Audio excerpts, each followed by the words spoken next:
Menacé après avoir diffusé une vidéo sur le conseil café cacao, je ne sais pas de qui, mais après mes recherches, il s'agit bien d'une des localités que je tairai le nom. Vous savez que les réseaux sociaux sont un moyen de pouvoir communiquer, de pouvoir partager.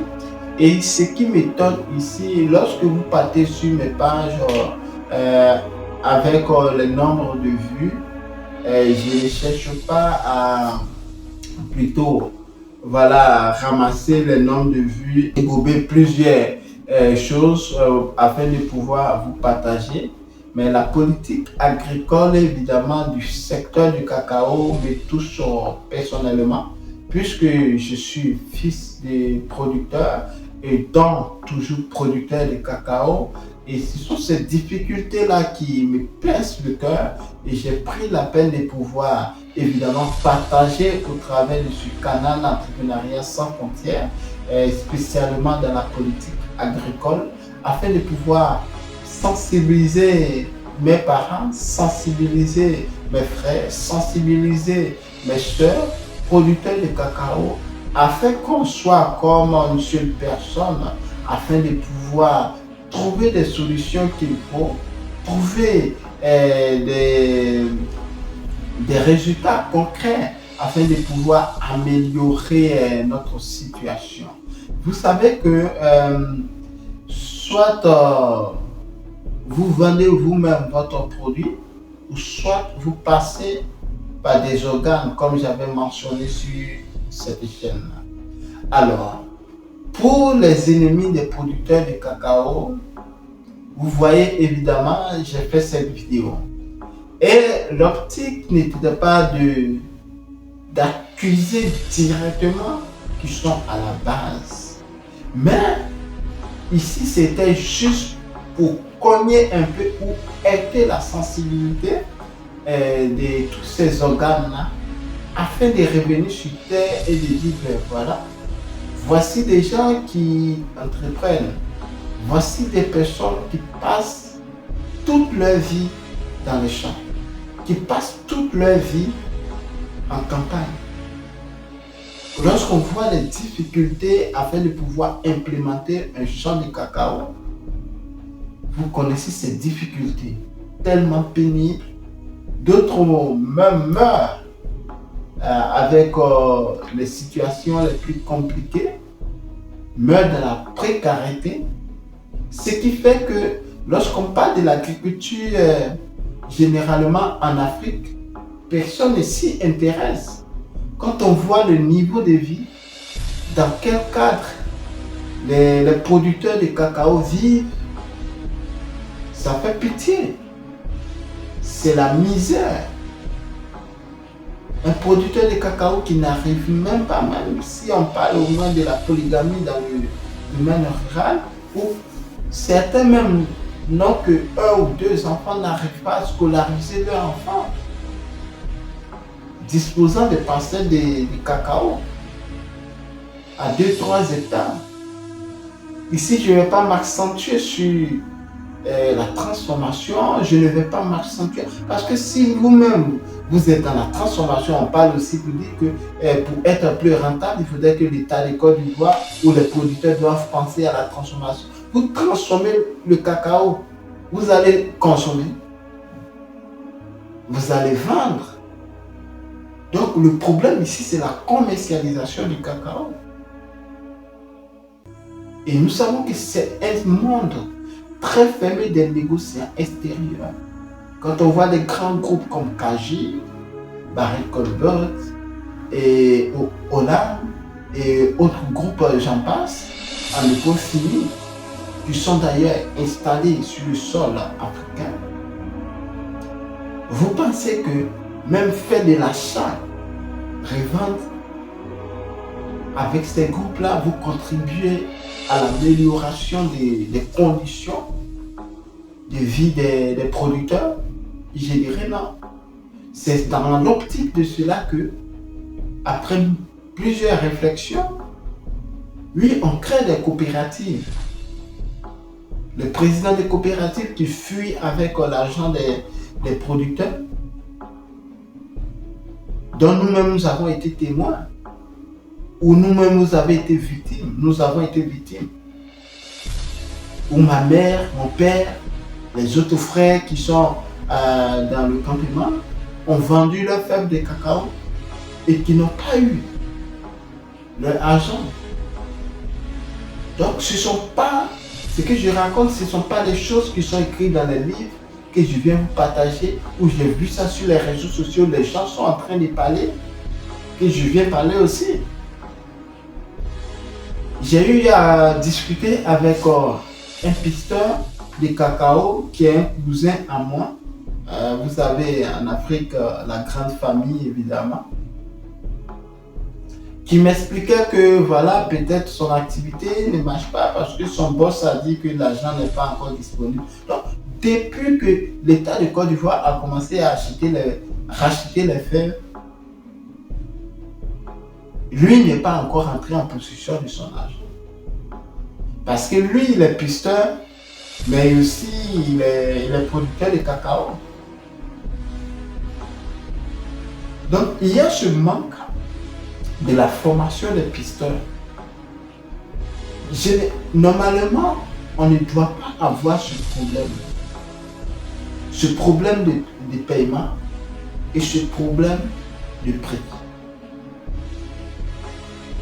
Après plusieurs instabilités, soi-disant de la part du gouvernement, ils ont décidé dans les années 2000, si je ne me trompe,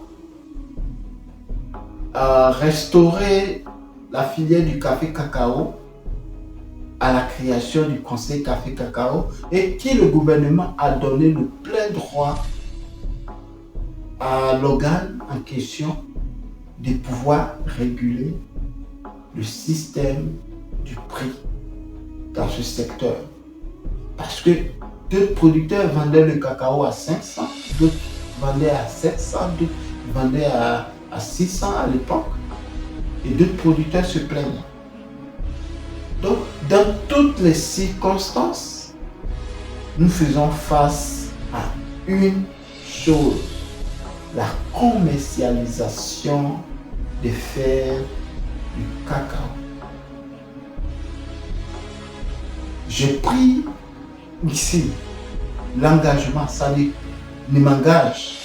J'ai pris l'initiative, je n'ai pas été contacté par un producteur.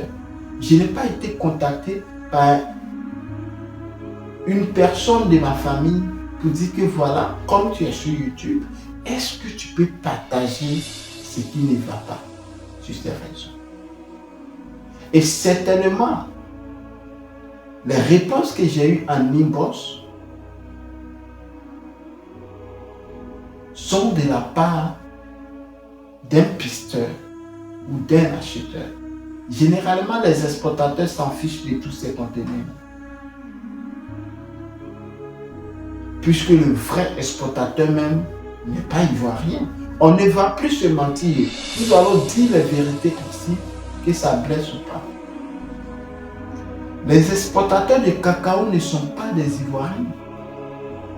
Et les acheteurs soi-disant de cacao ne sont pas des Ivoiriens. Puisque le conseil vend tous ces titres. Et cette mafia-là fait que nos fils de producteurs ou nos producteurs, nous vivons toujours dans la précarité extrême. Tu vas demander à un producteur de cacao, ça date depuis quand il a fait un bilan de santé. Il va te dire non. Regardez un peu les agriculteurs ici en Europe. C'est-à-dire chaque année, il faut le bilan de santé. Puisque c'est un travail rude, c'est un travail intense, un travail pénible. Donc moi j'ai pris la peine de pouvoir partager cela. J'ai eu à raconter mes premières difficultés ici sur YouTube, pas avec un Européen, pas avec un Américain, pas avec un Asiatique, pas avec, je dis bien en détail, pas avec un Français, pas avec un Belge, pas avec un Américain, pas avec un Chinois, et c'est avec un Nigérien. Un Nigérien du pays Niger, bien-tu, une personne qui vit du Niger, qui est du Niger et qui vit aux États-Unis, qui m'a même menacé. Et j'ai partagé cela ici. Moi, mon combat, ce n'est pas que je veux faire pour qu'il y ait peut-être un maximum plus d'abonnés. J'ai répondu ici tout simplement que je ne vis pas de YouTube. YouTube est un canal. Si vous voyez, lorsque vous achetez un téléphone, lorsque vous êtes en train de paramétrer votre téléphone, automatiquement, quand vous finissez avec les Android maintenant, vous avez un compte YouTube. Un compte Google même aussi. Mais combien de personnes le savent? Moi, j'ignorais. À un moment donné l'année où je voulais débuter sur YouTube, c'est là que je me suis rendu compte que j'avais un compte YouTube depuis. J'ai juste modifié le nom de la chaîne simplement et tout cela. Donc, testez bien. Si vous prenez un téléphone, vous arrivez à paramétrer sans cette condition-là. Quand vous allez rentrer dans ces chaînes-là sur YouTube pour pouvoir regarder une vidéo, vous ne pouvez pas liker, vous ne pouvez pas vous abonner. Ils vont vous demander de régler ce paramètre-là. Je ne sais pas, hein, mais moi, j'ai eu à tester avec un téléphone. Donc, je ne suis pas venu ici pour dire, pour te faire plaisir. Donc, le monde cruel de la commercialisation des fèves de cacao, ici, on va en parler plus dans ce secteur. Si vous êtes intéressé évidemment dans ce secteur-là, il faudrait que vous puissiez savoir cela. Donc, c'est maintenant pour dire que tu nous traites de cruels, de méchants, fais gaffe. Prends garde à toi. Ça, ce sont les premiers messages. Ce qui est étonnant que si vous voyez mes vues, c'est pas une grande chose. Hein. Oui, je suis à 30 vues. Comment booster? On sait tous comment on va faire pour booster la chaîne. Mais ma chaîne, je veux être naturel dessus. Partager mon quotidien, partager ce que je sais, partager ce que je fais. Et vous prodiguer des conseils. Donc pour vous qui ne me connaissez pas, je suis Kwame Ferdinand et je suis négociant de matières premières. Je suis spécialisé dans le secteur du cacao. Je suis spécialisé dans les cultures pérennes, comme le cacao, le café, les noix de cajou, les palmiers à huile. Mais ici, je te parle plus du cacao parce que c'est le domaine qui m'intéresse plus, puisque je suis producteur de cacao, puisque mes parents étaient producteurs de cacao, dont je suis également, puisque mes frères, puisque mes amis, puisque le lieu ou l'endroit où j'ai grandi, nous sommes des producteurs de cacao.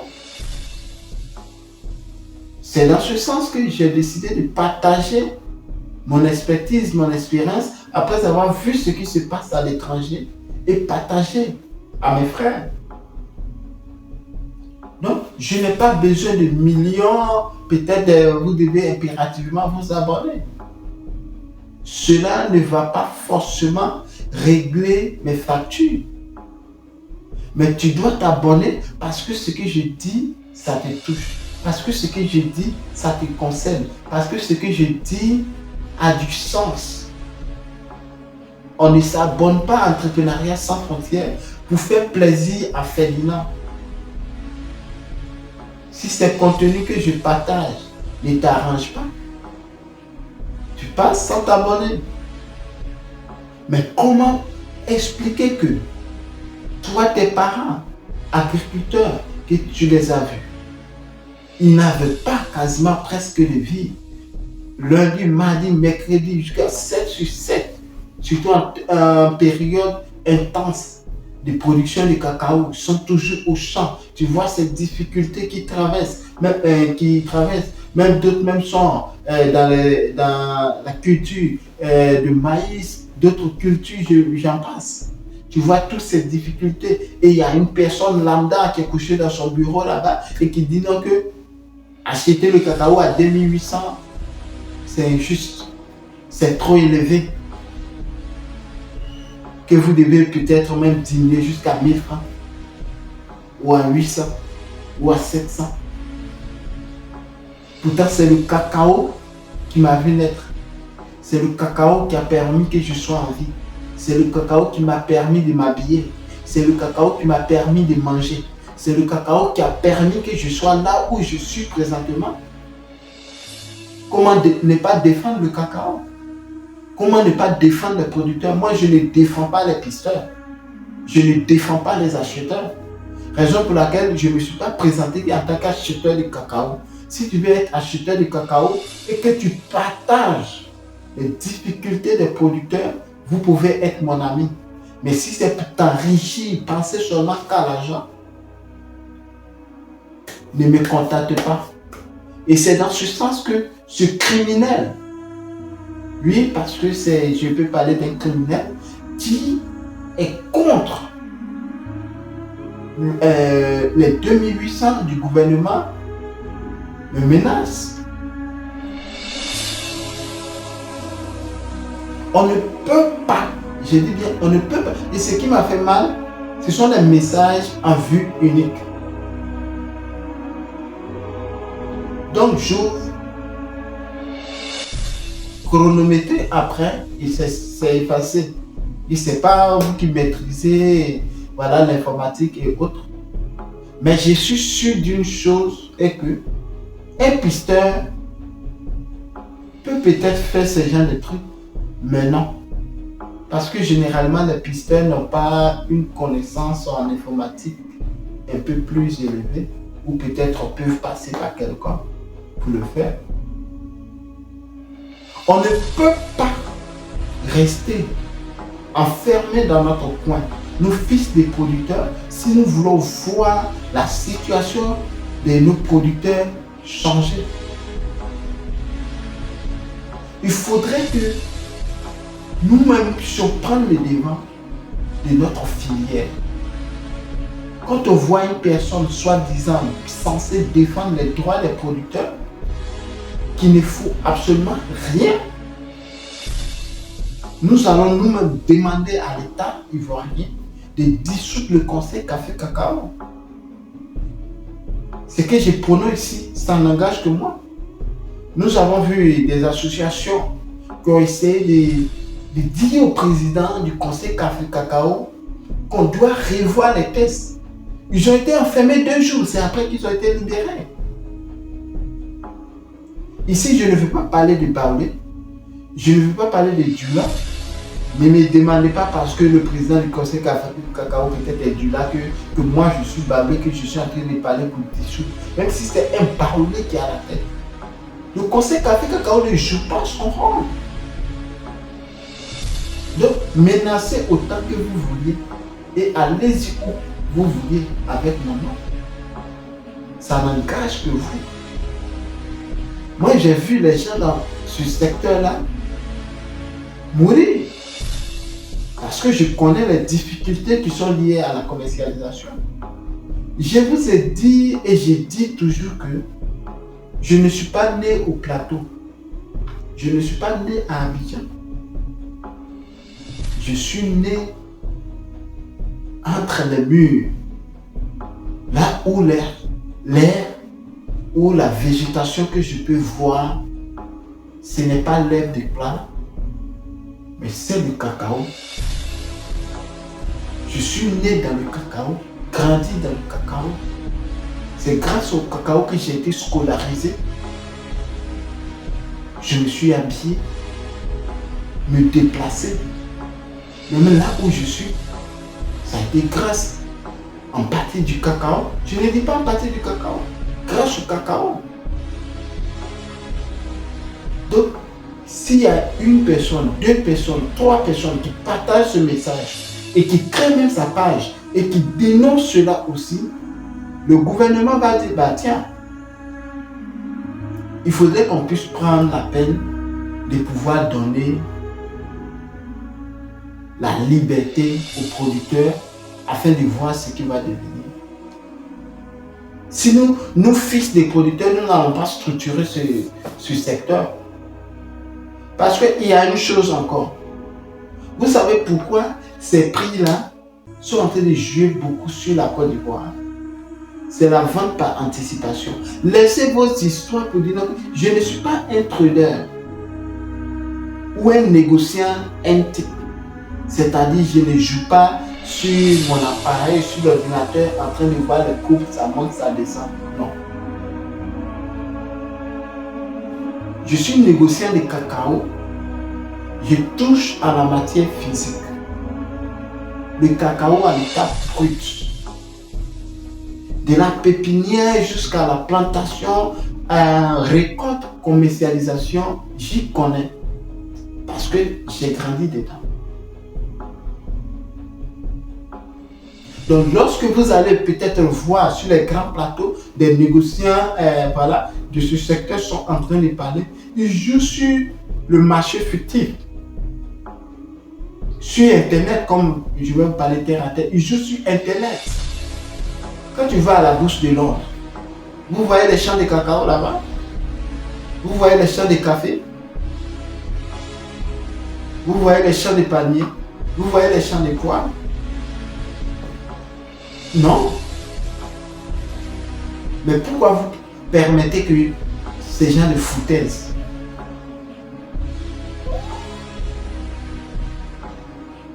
Voici l'exemple du Vietnam. Nous allons partager étape par étape. Le Vietnam partageait les mêmes problèmes. Ils avaient les mêmes difficultés.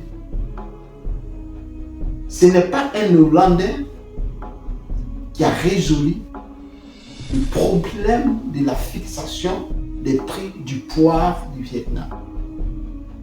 Ce n'est pas un Français. Ce n'est pas un Argentin.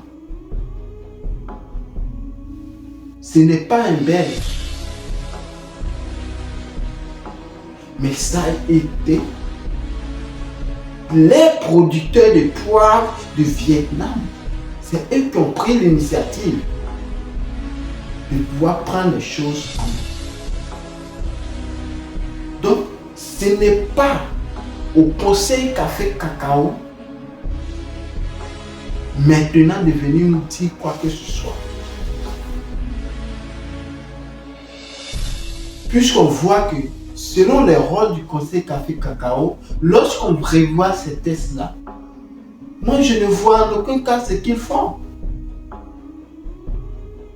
Protéger les producteurs, ce n'est pas fixé à 2800 qui protège les producteurs, mais quand vous fixez payer, il faudrait que le marché soit fluide. Il n'y ait pas de blocage. Avant, on achetait à 450, 700. Mais on achetait. Quoi? Ça date combien de temps? Moi, j'ai des gars qui m'appellent et me disent, mais Ferdinand, ça fait plus de 4 mois. C'est-à-dire avant même qu'on ne fixe le prix de 2800, ils ont pris mon cacao et j'ai vendu d'autres cacao à ces mêmes acheteurs. Jusqu'à présent, je n'ai pas encore eu. Et ces acheteurs font comment? Ils sont prêts à me donner des garanties, à prendre mon choix. J'ai mis 1 hectare de garantie, 2 hectares de garantie pour pouvoir envoyer mes enfants à l'école. Pourtant, j'ai vendu mes fèves de cacao à 5000. En quoi le Conseil Café Cacao protège les planteurs? Dites-moi, moi je veux savoir. Je ne dis pas les planteurs lambda, puisque moi-même j'en fais partie. D'autres personnes avec qui je discute, c'est la même chose. D'autres me disent 3 mois, d'autres me disent 4 mois, qui n'ont pas encore réussi. J'ai un ami récemment pour venir faire, il était gravement malade, pour venir à Abidjan pour ses soins. Il était obligé de prendre crédit pour pouvoir. Pourtant, il a des millions avec les acheteurs. Ne nous racontez pas des bêtises. Je ne suis pas ici contre le président Brahima. Mais il faut reconnaître, appelle pierre par pierre, vous n'avez pas été capable de gérer cette situation. Vous pensez qu'on change un ministre comme ça? Pourquoi ils ont changé à Dioumani? Parce que le poste que tu occupes peut-être avec les situations actuelles, la compétence n'y est pas, mais tu peux être compétent ailleurs. Voilà pourquoi d'autres personnes me disent qu'ils ont changé le ministre de l'Agriculture pour envoyer un nouveau. Mais avant même qu'il soit nommé ailleurs, j'ai dit que ce n'est pas parce qu'un ministre est incompétent dans un secteur A qu'il n'est pas compétent dans un secteur B. Donc, le seul fait qu'on dise au président Brahima que monsieur, nous-mêmes là, nous producteurs, on veut prendre notre chose en main, dégager. Si tous les producteurs de Côte d'Ivoire s'engagent dans cette lancée, vous allez voir. Moi, je produis le cacao. Toi, tu es dans ton bureau, tu donnes le prix. Moi qui suis producteur et je te dis que le prix que tu as donné, ça ne m'arrange pas et je ne vends pas.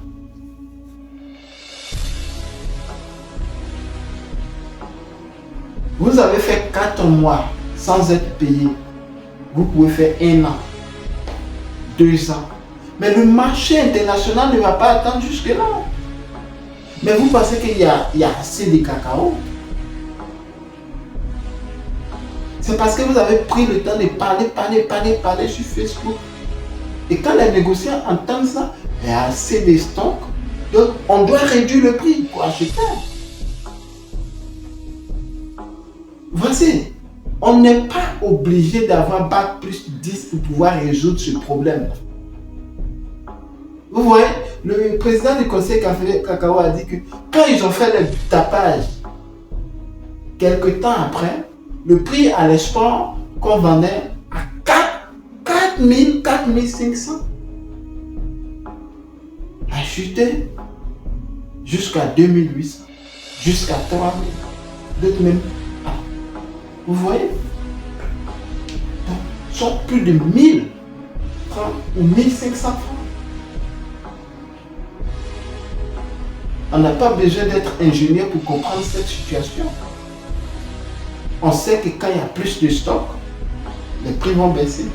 Mais ce qui est contraire, si nous refusons de vendre ou de brader nos produits et que nous voulons imposer, ça ne va pas se faire par A, B, C, D. Il faudrait qu'on puisse se mettre en union.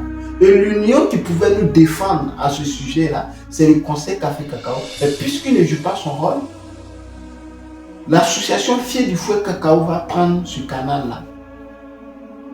Donc, intégrer ce groupe-là, ça ne sert à rien de me menacer. Si je ne fais pas, moi j'ai déjà lâché l'information, quelqu'un d'autre viendra le faire.